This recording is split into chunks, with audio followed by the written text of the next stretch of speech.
Hello everyone, আসসালামু আলাইকুম।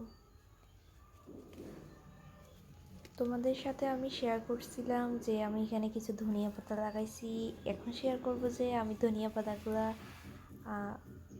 যখন উঠাই ফেলতেছি তখন সেই সময়টা একটা ক্লিপ নিয়েছিলাম, সেই ক্লিপটাই তোমাদের সাথে আজকে শেয়ার করব।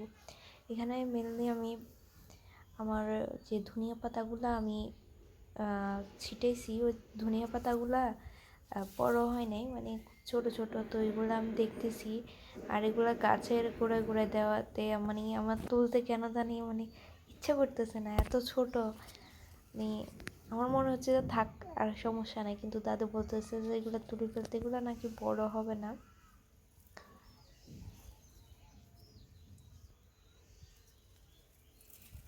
আমার এখানে তুলতে অনেক কষ্টও হয়েছিল, বাট তুলতে তো হবেই।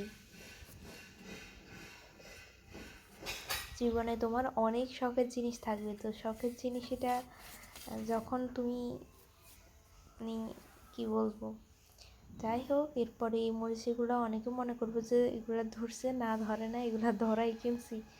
তো এইগুলো একটা ভিডিও ক্লিপ নেওয়ার জন্য একটা ছিটে নিছি, ছিঁড়ে ফেলছি আর কি।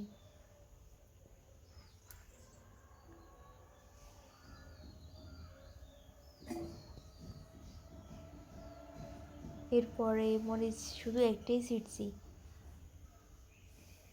আর এখানে যে একটা গাছ দেখতে পাচ্ছেন না, ওই গাছটা হচ্ছে আমি দাদু ঝুড়া মানে ওই যে কি বলে শিমের বিচি আর কি, লম্বা লম্বা লম্বা সাইজের। এটা হচ্ছে বাজার থেকে কিনে আনছিল। তো এগুলা আমি কি করি, তরকারি মরকারি কুটলে এগুলা মানে এক জায়গায় জোট করে রেখে এগুলা গাছের মধ্যে দিয়ে দিই। এগুলো আমি ফালাই না, তো ওইখান থেকে অন্তত আমার এই গাছটা উঠছে আলহামদুলিল্লাহ। এটা তো এখন ফুলও দিছে। আমি তো মানে টমেটো গাছ, প্রথমেই আমার যাত্রাটা শুরু হয় টমেটো গাছ দিয়ে। এটা হচ্ছে করলার সাইজ দেখাচ্ছি। এটা এত ছোট সাইজেরই আনছিল।